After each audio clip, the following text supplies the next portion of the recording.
રાજકોટ મહાનગરપાલિકાની આરોગ્ય શાખા હેઠળના વિવિધ શહેરી પ્રાથમિક આરોગ્ય કેન્દ્ર ઉપરાંત પીડીયુ અને પીકેએસ ખાતે નોંધાતા આંકડા મુજબ જોવા જઈએ તો ગત સપ્તાહે જે છે રાજકોટ મહાનગરપાલિકા ખાતે શરદી ઉધરસના કુલ 1271 કેસ નોંધાયેલા છે. આ ઉપરાંત સામાન્ય તાવના 861 કેસ, 191 જેટલા કેસ છે ઝાડા ઉલટીના, સાથે સાથે ટાઇફોઇડનો 1 અને કમળાના 2 કેસ નોંધાયેલા છે. સાથે સાથે જોવા જઈએ તો વેક્ટરબોર્ન ડિઝીઝમાં ડેન્ગ્યુના 2 કેસ નોંધાયેલા છે. એની સિવાય ચિકનગુનિયા કે મેલેરિયાના કોઈ પણ કેસ ગત સપ્તાહે નોંધાયેલા નથી.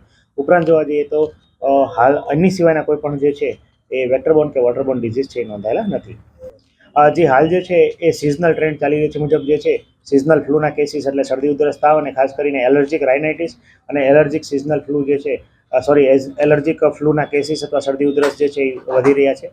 ખાસ કરીને હાલ એલર્જીને કારણે ઉધરસ આવી ઘણી વખત જે છે ઉધરસ જે છે સામાન્ય રીતે કંટ્રોલમાં ના આવી, ઉપરાંત એલર્જન્ટ કોઈ પણ જે છે એની માત્રા અત્યારે વધતી જોવા મળતી હોય છે. અને મુખ્યત્વે એમાં પોલ્યુશનનો પણ ભાગ કહી શકાય, પરંતુ સિઝનલ વેરિએશન મુજબ જે હાલ જે છે શરદી ઉધરસના કેસો વધી રહ્યા છે. હાલ જે છે ખાસ કરીને વેક્ટરબોર્ન અને વોટરબોર્ન ડિઝીઝ કંટ્રોલ માટે સઘન કાર્યવાહી સર્વેલન્સની કામગીરી કરવામાં આવી રહી છે. આ ઉપરાંત આરોગ્ય કેન્દ્રો પર પેસિવ સર્વેલન્સ પણ કરવામાં આવી રહી છે. ખાસ કરીને જોવા જઈએ તો વિવિધ પ્રકારના કોઈ પણ પ્રાઇવેટ સેક્ટરમાંથી કે ગવર્મેન્ટ સેક્ટરમાંથી જેટલા પણ ડેન્ગ્યુ ખાસ કરીને શંકાસ્પદ ડેન્ગ્યુ કે શંકાસ્પદ ચિકનગુનિયા ઉપરાંત કોઈ પણ શંકાસ્પદ વોટરબોર્ન ડિઝીઝ પણ જોવા મળે તો ત્યાં અમે સઘન કાર્યવાહી હાથ કરી રહ્યા છીએ.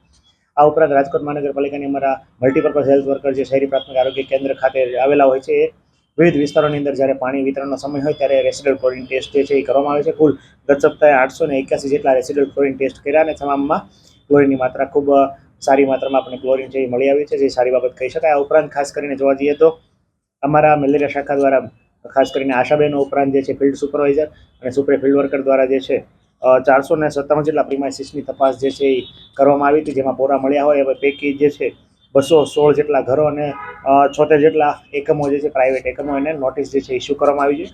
આગામી સમયમાં એમાં વહીવટી ચાર્જ વસૂલ કરવાની કામગીરી પણ કરવામાં આવશે.